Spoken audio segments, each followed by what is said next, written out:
दुनिया में एक ऐसी ज़मीन भी होती है जिसे हम सहरा कहते हैं।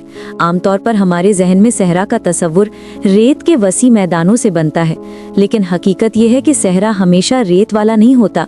सहरा की असल पहचान ये है कि वहाँ बारिश ना होने के बराबर होती है, नमी कम होती है, पानी मुश्किल से मिलता है और दर्जा हरारत अक्सर इंतहाओं को छूता है। इसी वजह से सहरा दो तरह के होते हैं, गर्म सहरा और सर्द सहरा।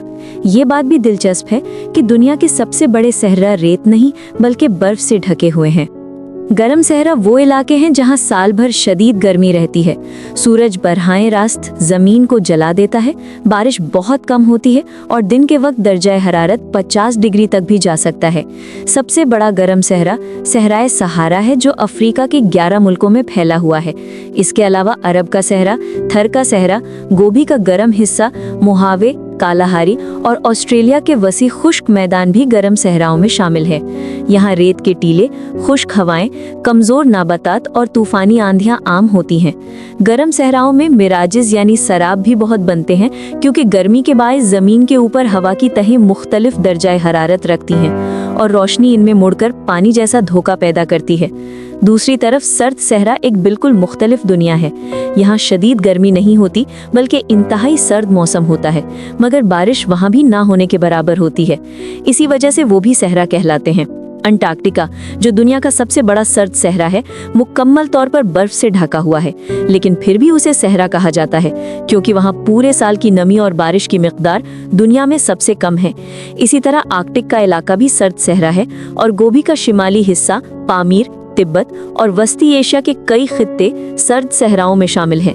हैरान कुन बात यह है कि सराब सिर्फ गर्म सहराओं में नहीं बनता बल्कि सर्द सहराओं में भी बनता है, खास तौर पर जब बर्फ की सफेद सतह सूरज की रोशनी को वापस मुनक्कस करती है।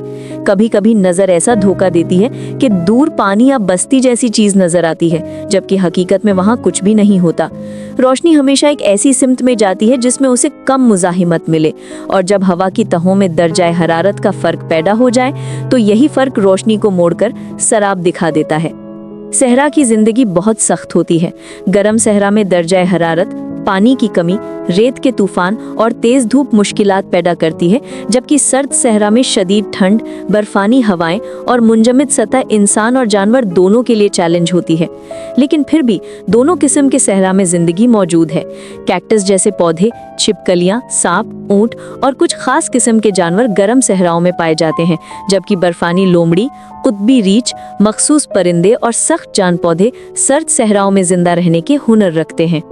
दुनिया में अक्सर लोग समझते हैं कि सहरा सिर्फ रेगिस्तान को कहते हैं, लेकिन हकीकत यह है कि जहां बारिश ना हो, नमी कम हो और पौधे बहुत कम हो, वो सहरा कहलाता है, चाहे वहां रेत हो या बर्फ। सहरा का मतलब हमेशा गर्म और जलता हुआ इलाका नहीं होता, बल्कि ये एक ऐसा माहौल होता है जहां जिंदगी को बका के लिए गैर मामूली हिकमत अमली अख्तियार करनी पड़ती है। गर्म सहरा अपने अंदर आग की शिद्दत रखता है, जबकि सर्द सहरा बर्फ की खामोशी में लिपटा होता है। लेकिन दोनों की असल पहचान यही है कि वहाँ कुदरत की बारिश बहुत कम होती है और खामोशी बहुत ज्यादा। इंसान की तारीख में सहरा ने हमेशा अहम किरदार अदा किया है। काफिले इन्हीं रेतीले रास्तों से गुजरते थे, तहजीबें इन्हीं खुश्क रास्तों के किनारे परवान चढ़े, और आज भी दुनिया की कई बड़ी सल्तनतें इन्हीं सहराओं के पहलू में आबाद हैं। चाहे सहारा की लाल रेत हो या अंटार्कटिका की सफेद बर्फ, सहरा हमें ये सिखाता है कि जिंदगी हर जगह है, बस कोशिश और बर्दाश्त की जरूरत होती है।